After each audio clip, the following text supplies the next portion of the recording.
rising damp and penetrating damp all on one wall. I'm going to be installing a Dryrod chemical damp-proof course into this brickwork. Dryrod is easily the best cure for rising damp, and it's not as difficult to do as you might think. I'll show you on this video. I'm also going to be waterproofing the interior of the brickwork using KA Tanking Slurry. I'm going to do it using the easiest, quickest and most effective method, which you can see me doing now. And then I'm also going to show you a couple of different methods for getting the walls ready for plastering afterwards, because you can't just plaster straight over tanking slurry. I'm going to talk you through every step of the process for dealing with both types of damp, all the way to the final finished results. First step then is, as you can see, removing old deteriorated waterlogged plaster all the way back to brick. The bottom part of this wall is actually cement render and not plaster, otherwise that'd be coming off as well. This was not a pleasant job for me, I can tell you that much. So much dust came off this wall, it actually set off our client's smoke alarm at one point. I'm guessing not what you expected when you first logged into YouTube looking for some entertainment, watching a man hoovering a wall. It was about this point where my client had some great news. It turned out it was the plaster on the surface that was wet. It was holding the moisture from a leak that had happened a while before that had been repaired. The brickwork itself was pretty dry. So what that means is we don't need to do anything to this wall. All I'm going to do is I'm going to prime it, and then I'm going to dot and dab. I'm not going to dot and dab plasterboard on it. I'm actually going to dot and dab HardieBacker on it. The reason for that is because there is still just a bit of moisture in the wall that's probably trying to get out, and plasterboard might just soften and it's not so good for slightly damp walls. The good news for you though, dear viewers, is that I have another wall that has damp as well. So I'm going to show you how you deal with penetrating damp on a different wall instead. That will be coming up very shortly. Some very watery PVA next then. Just priming the wall ready for HardieBacker. This is the wall that turned out to have no penetrating damp, but this wall does still have rising damp that we need to deal with, and I'll show you that shortly. Now I'm removing skirting boards on that same wall.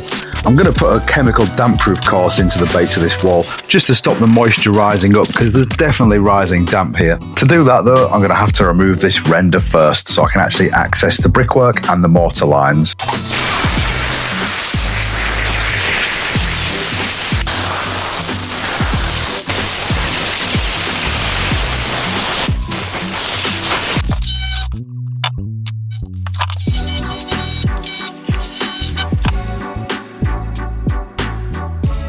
I now have access to this mortar line all the way along. And in this mortar line, I will be placing some Dryrod chemical damp-proof course, which is this stuff. You may have seen my previous video where I've used it before. Probably my favourite chemical damp-proof course is the only one that doesn't come in an actual liquid that just spills out the hole as you put it in. So a very good product. And this is what they look like. Now you know why they are called dry rods, because they are literally rods that are dry. Stick that in the wall and the moisture in the wall makes it dissolve, then it spreads out into the mortar and it forms a beautiful damp-proof or waterproof layer in the brickwork. Depending on the moisture levels in your wall, it can take anywhere from 7 days up to 30 days for them dry rods to dissolve and to start doing their thing. Also, the product that the dry rods are made out of doesn't deteriorate over time. Apparently, a Dryrod damp-proof course is good for about 50 years. Now, this little gadget is something they send you with the full Dryrod kit, and it's for getting out all the gunk that's actually in the hole, as you can see me doing now. Very useful for actually getting the dry rods into the holes, otherwise it can be a bit tricky. No penetrating damp to deal with on this wall behind me then. However, the process for dealing with penetrating damp is to apply, well, if you're dealing with it from the inside, is 2 coats of tanking slurry, which I'm going to do on another wall over the other side of the room. So I'm still going to show you the process that we would have done if there was penetrating damp on this wall, but just on a different wall. So over the other side of the room then, we have this wall, which, as you can see, we've already removed back to brick, and I've already brushed it down and hoovered it, and I have already applied this stuff, which is salt neutralizer. I applied that last night, so you brush that onto the wall. I've let it dry overnight, so we're at the point where it's actually ready for tanking. I'm going to apply 2 coats of tanking slurry, as well as, I don't know if you can see the holes at the bottom there. I've already drilled the holes for the Dryrod damp-proof course, which I'm going to put in this wall as well at the same time. This is the tanking slurry I'm going to use, KA Tanking Slurry. It's what I always use, always really happy with it. At the minute, I believe it's cheap on Amazon. I think it's what, £30 a tub on Amazon. Or I bought this lot in a bundle where you can get 10 tubs. Well, I think it was under free. I think it was like £280 for 10 tubs. So a really good deal. If you buy them direct from places like Selco, I think you're paying like 50, 60 quid a can or a tub. So they're quite expensive. I will put some links in the description and right at the top of the comments for you as well that will show you links to Amazon to buy this if you want some. I'll put the Dryrod bundles in there as well for you in case you want some Dryrod as well. As long as you do get all the dirt out the holes, the dry rods are pretty easy to use and put in place. Tanking slurry next then. You want it quite sloppy, this mixture, so it doesn't dry out too quick. So with the KA Tanking Slurry, you do need to wet the wall first. So I'm just going to spray the wall with this prior to putting the slurry on the wall. The wetter the better. You want to delay the tanking drying because the tanking can start to crack a little bit if it dries too quick. This tanking slurry is really easy to use. As long as it's sloppy enough, you can literally just apply it by brush. Just slap it on.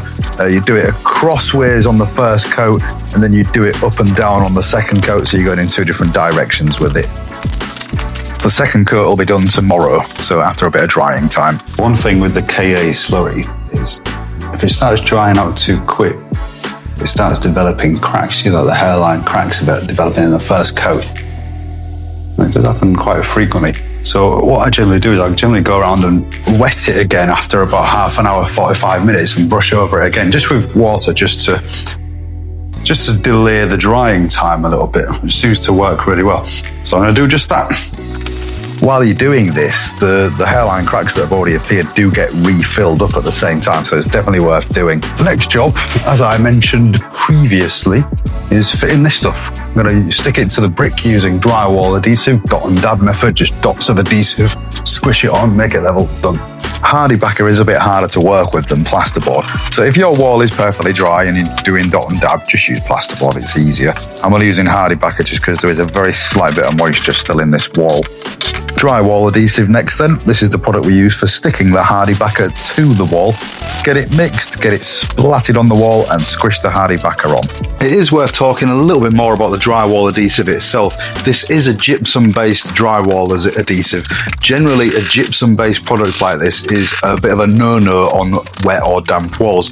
However, the moisture readings on this wall were only about 10-11%, so very low. It's a little bit above normal, but not dangerously so. So I'm not worried about using gypsum on this wall at all. The next day has arrived and I am now ready to put the second coat of tanking slurry on. Exactly the same process as the first coat, apart from we brush the tanking in the opposite direction to whatever the first coat went in. Like on the first coat, you do need to wet the wall first, and also similar to the first coat, I recommend after about half an hour of the second coat going on, go over it with a wet brush again, smooth it all off to fill up them cracks that appear. Which is exactly what you can see me doing right now. Now I'm going back over to the other wall again. I'm going to put the dry rods into the holes I've already drilled now. The reason I'm doing it now is because I already have some tanking mixed up, so I can go straight over the top of them holes with the tanking to stop any dry rod liquid coming out as it dissolves later. When you buy the full dry rod kit from Amazon that I mentioned earlier in the video, they do also send you a product in a tube that is specifically designed for going over the holes after you've put the dry rods in them, so you don't have to use tanking. Skip forward a few days in time and we're ready to start getting this tanking ready for plastering. The first step is we're going to make a slurry out of SBR bond, cement and sand. The part of the wall that has the tanking on it is about 2 centimeters further back than the top half of the wall that still has plaster, as you can see there in the video. So I'm going to render over this to sort of level it all up so it's all the same depth, ready for plastering later. The issue with the tanking, however, is render doesn't bond to it very well, and that's the purpose of this slurry that I've made and that I'm brushing on now, is the slurry will bond to the tanking really well, and then the render will bond to the slurry. The slurry is now on and I'm ready for rendering. Now it is worth mentioning at this point that the person who was supposed to be doing the rendering didn't turn up, leaving me to do the rendering all by myself. And I, admittedly, have never rendered before. This is my first attempt at rendering. Now, the reason I didn't mind doing it myself is this wall is going to get plastered anyway. So the final finish on this wall will be plaster. So it didn't matter too much that my rendering wasn't pretty. This is what it looked like after a few days of drying. Not pretty, like I said, but workable for David, who you might have seen on previous videos, who's coming to do the plastering for me. He's doing the whole room. So this wall is now painted and has skirting board back on it. Not quite finished yet, but you can see it actually looks like a normal wall again. And the same with this wall as well. It's looking almost normal. You would never know how ugly it was when we first started. If you're not sure what type of damp you've actually got, the video on the top left will talk you through all the different types of damp and what you can do about them. In the middle, cheeky subscribe button, and on the right there is another video I did a little while ago now, also about using the Dryrod chemical damp proof course.